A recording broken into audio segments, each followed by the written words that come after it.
Okay, let's go right away.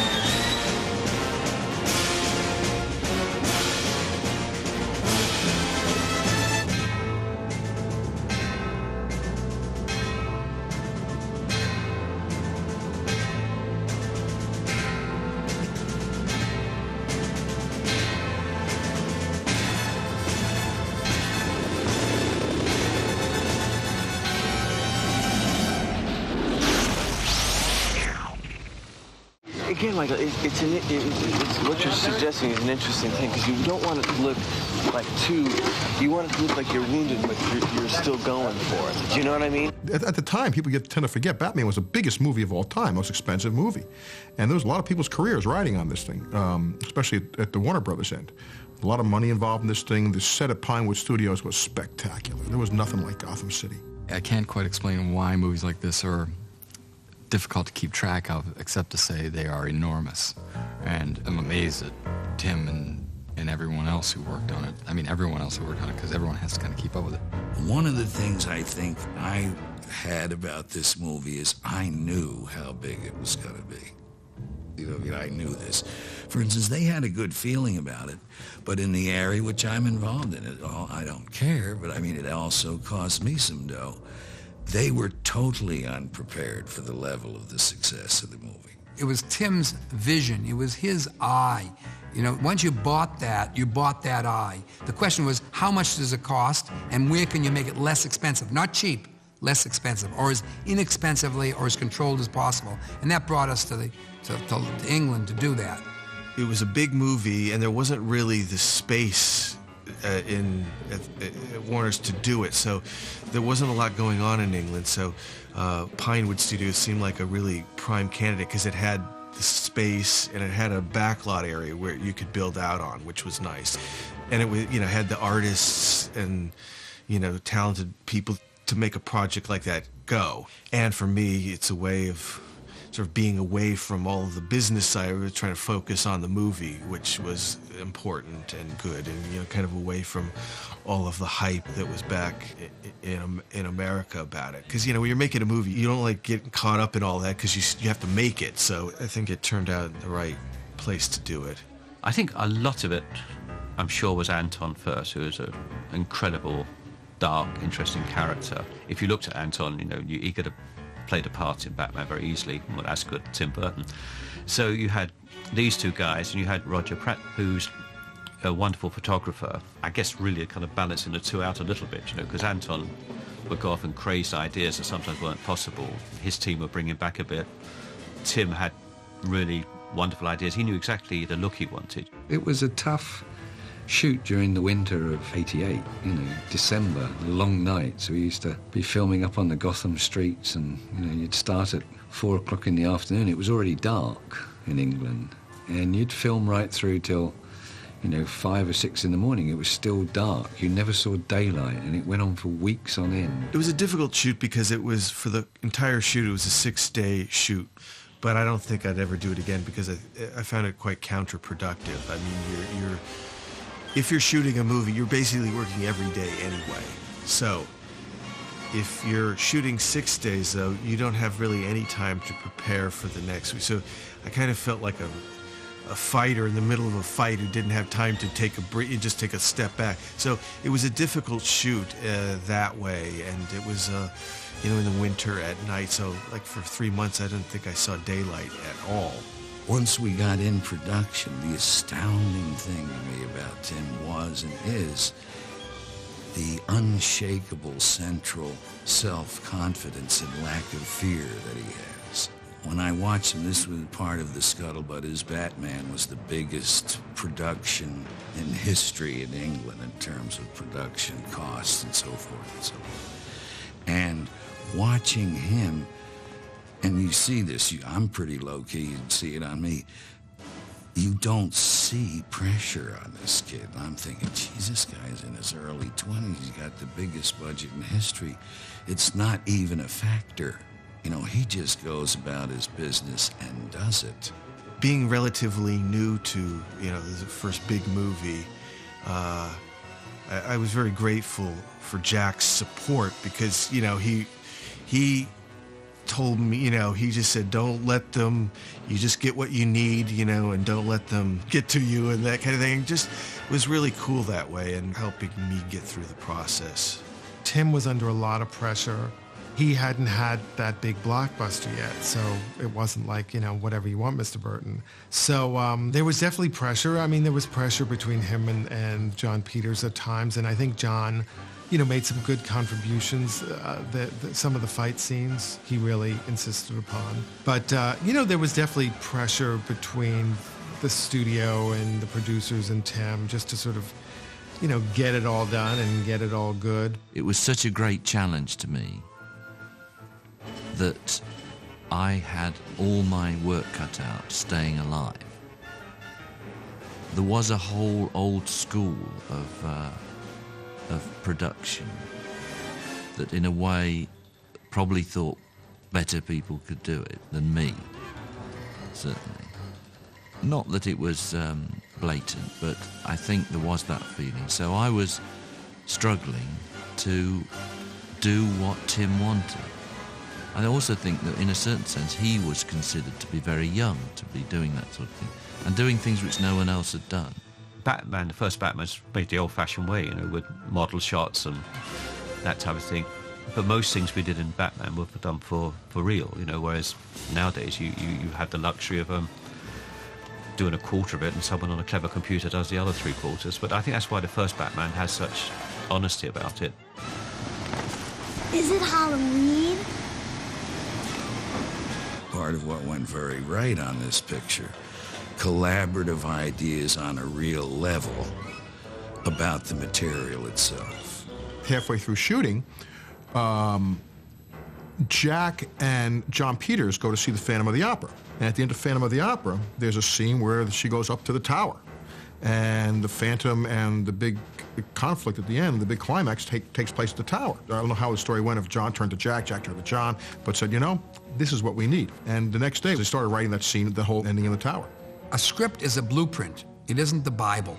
It's a blueprint for a movie. It's a navigational stake for all the components that make a movie. It is capable of being changed. It is changed. Lines happen, things happen, and you see the evolution of the material. You saw the scenes that were shot before, and you realize all of a sudden, I already have that value. This scene now has to get a different value. You know, in a project this big, sometime I've come to know you can't say, hey, we'll wing it to everything. You have to be well prepared.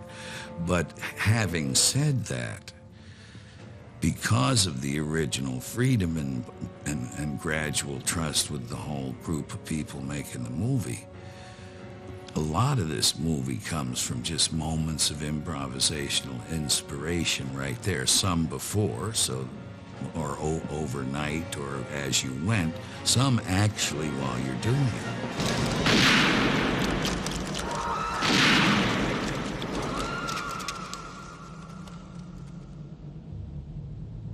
I plead innocent. Didn't do it.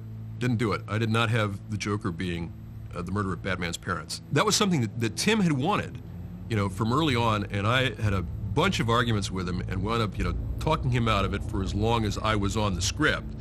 But once the script went into production, there was a writer's strike underway, and so I wasn't able to be with the production as it was shooting over in London, and they brought in, you know, other people. You know, there's certain little punch-up things you want to do, dialogue here, this, you know, a little bit more Joker this, Batman that, you know, little things.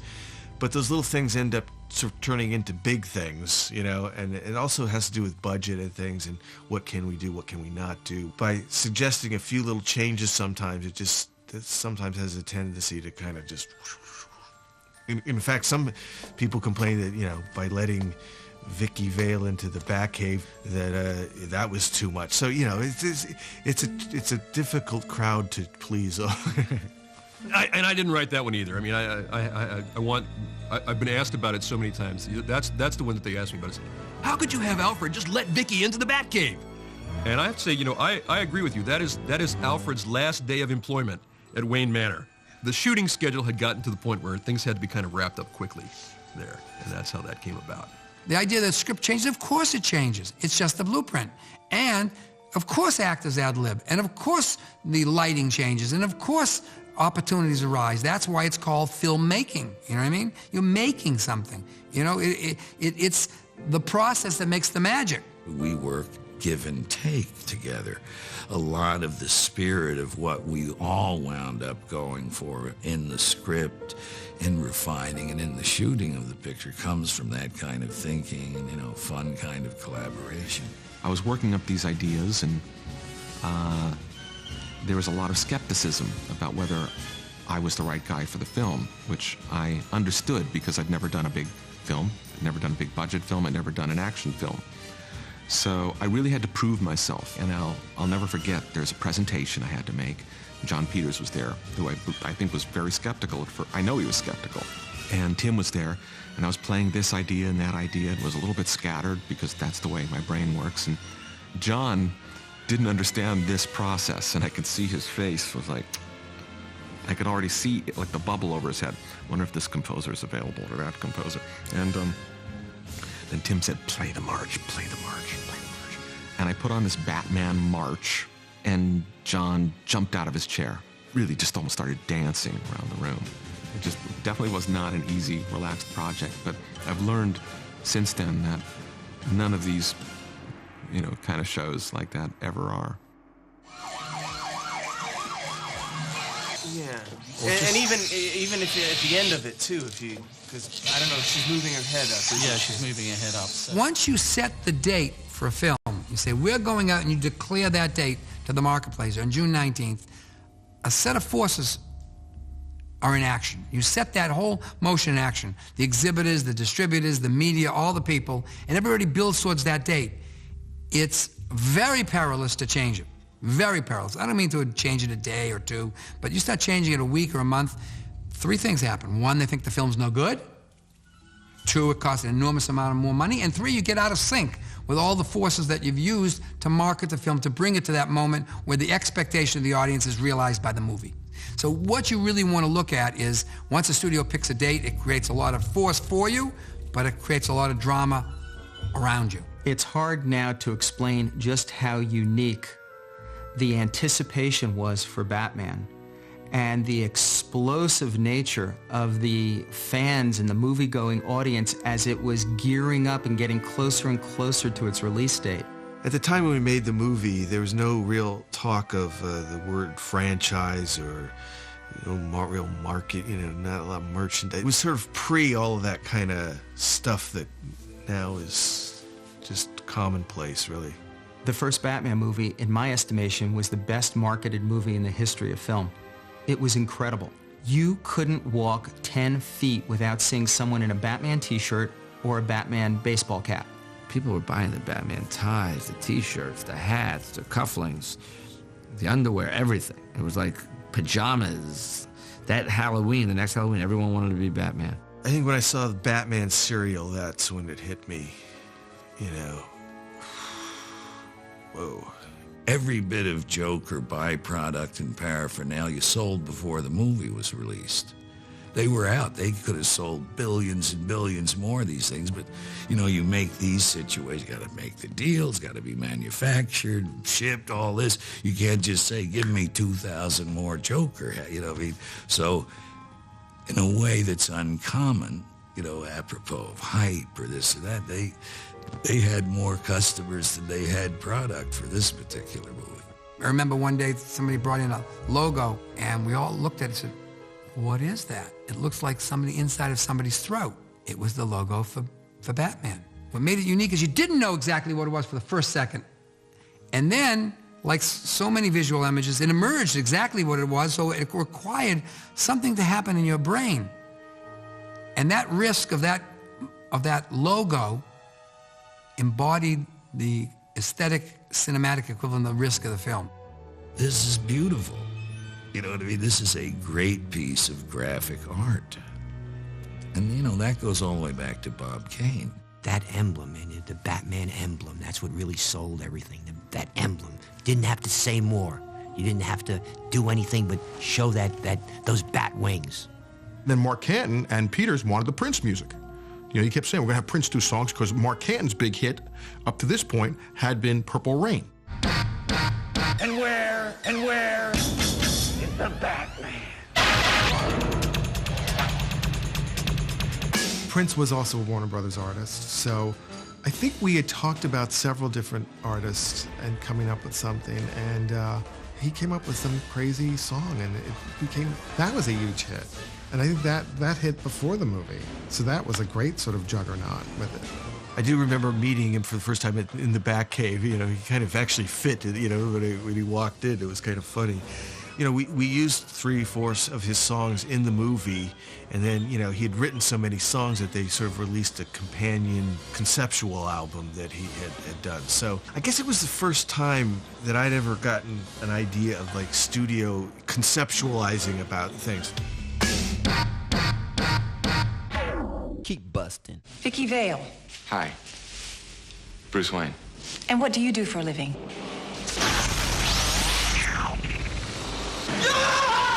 We cut this 30-second trailer. We took it to Westwood, and we decided to test it by just sticking it in front of an audience. And we did, and we got a standing ovation for this trailer. It was such an incredible demand to see that trailer that movie theaters were being contacted to find out what time the trailers were showing, and people were paying to see movies they didn't care about just to watch the Batman trailer, and then they got up and they left the theater. I'll never forget that trailer. Such an amazing trailer they put out, the first trailer for the movie, which some people call a teaser. I flat out call it a trailer because it showed a lot of footage and kind of give you a hint of the plot. You know, they really literally could have had somebody come out with a chalkboard and just wrote Batman. That could have been the whole trailer, and all of us would have been like, ah! I remember sitting there watching what must have been like maybe 90 seconds of the trailer on TV and going like, wow, that looks great. Nicholson looks phenomenal and scary, and the suit looks good, and the darkness and the world, I was thinking like, oh, this rocks. This is going to be really, really good. It was meant to kind of stop the negative rumor mill, I think. It was a way to kind of stop the campy camp talk. It, of course, unfortunately also became the hot item at comic book and science fiction conventions as people started paying up to $25 just to get a copy of the trailer. Bus stations where the posters were being broken into, and people were taking the posters out. There was a dearth of posters all around that had to continually be replaced. Something very different, something very big was brewing. And again, it comes back to this masterful marketing strategy that the studio had put together. I can remember the single piece of hype that I did, though. So now the year it's coming, this is the way I felt about this movie. The year it's coming out, I'm down to the Oscars, where all of show business is there and so forth. And I run Jack Valenti, friend of mine, comes up to me. I'm in the toilet catching a break downstairs, and Jack comes up and says, well, you know, he's very enthusiastic, man. I'm the Batman. And into my head flew this. I looked him in the eye and said, Jack, let me tell you something serious. There isn't a single person in the movie industry qualified to estimate the top on Batman. He said, what? You guy, what? You know, the movie's not out yet, but this is my idea of street publicity. You know, I got Jack Valenti, I know. And sure enough, that show was not over before the story was starting to come back to me from the people who were at the Oscars this year. So I knew I'd done a real good job of guerrilla promotion with that one. Once the ball gets rolling and people can perceive it's going to be successful, everybody climbs on the train. Everybody wants a piece of the action.